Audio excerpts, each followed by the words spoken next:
This week was Tokino Sora's 7th anniversary. This is a celebration of the first ever Hololive member who started it all. The girl who is the say-so idol of the group that would go on to revolutionize the VTuber community as we know it today. Sora is someone who is very special, someone who is quite frankly the reason we are here today, were it not for how she made her debut, and how she grinded to where she got herself, and the company she's in, to the top of the industry today. So to honor this girl, we're going to reflect on her legacy. Hi, my name is Yui Tachibana, and this is the legacy of Tokino Sora. So in case you've been living under a rock or is new to VTubing, Hololive is the most iconic VTuber agency right now. I believe they need no introduction at this point if you've been down the rabbit hole for long enough. So where did they get their start? Well, it originally started out as an app in 2017, which originally utilized AR technology, and was later changed to where it became avatar capture software, allowing for its first generation of VTubers. Sora debuted before Hololive became the name of the VTuber agency Yago had planned out, and the debut was on September 7, 2017.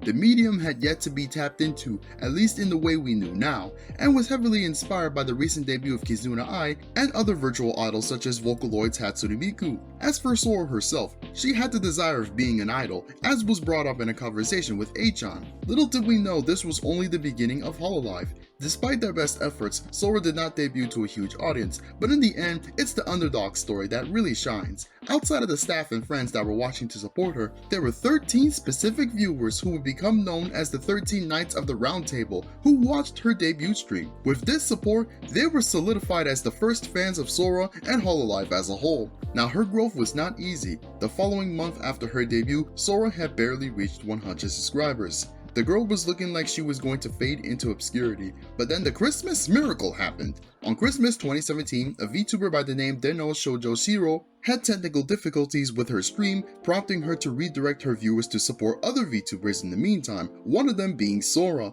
At this time, she had been nearing 1,000 subscribers. It was after this amount of support though that she would go on to reach 10,000 by the end of the year. Members of 4chan would also take notice, and it gave Sora the push that she needed. Reaching 100k subscribers by March 2018, Sora became the face of the group now known as Hololive, as it started to introduce their first generations of VTubers, including Sakura Miko, who is rumored to be one of the 13 knights who saw Sora's debut. Sora was the most subbed member until Fubuki took this record in late 2019. Sora would even go on to start in TV Tokyo's Watanuki Sanchino, a drama series that doesn't really get talked about anymore, but this show existed and it ran for 2 seasons, and for hardcore Hololive fans, this is worth taking a look at. In 2019, she also signed a record deal with Victor Entertainment, releasing all her major albums, EPs, and singles, leading up to her first live concert that year. Sora's grinding paid off in a big way, and it laid the groundwork for what Hololive truly is about, to entertain people with their ultimate fantasy idols. Over time, there have been members who have succeeded far past Sora's numbers and gotten more popular than she is,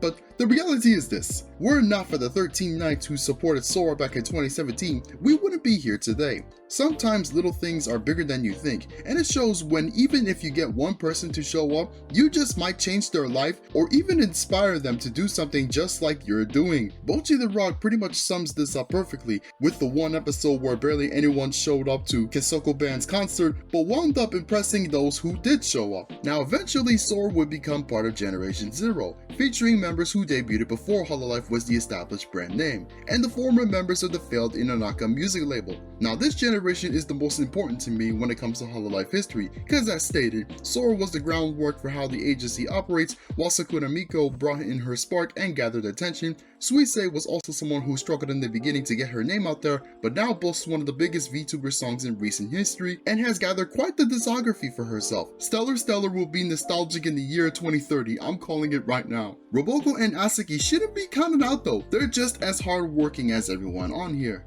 During the 7 years of Hololive, we have seen that VTubing is a fickle game. Some amazing people will be here to grace our screens for a few years and then the next year they're gone, but our Princess Sora has stayed the whole time. Not only is that dedication to her dreams, but it's just made her more and more of a senpai as time has gone on. She will go down in history as the girl who is not just a major asset to the biggest VTuber company, but a very special girl in our hearts.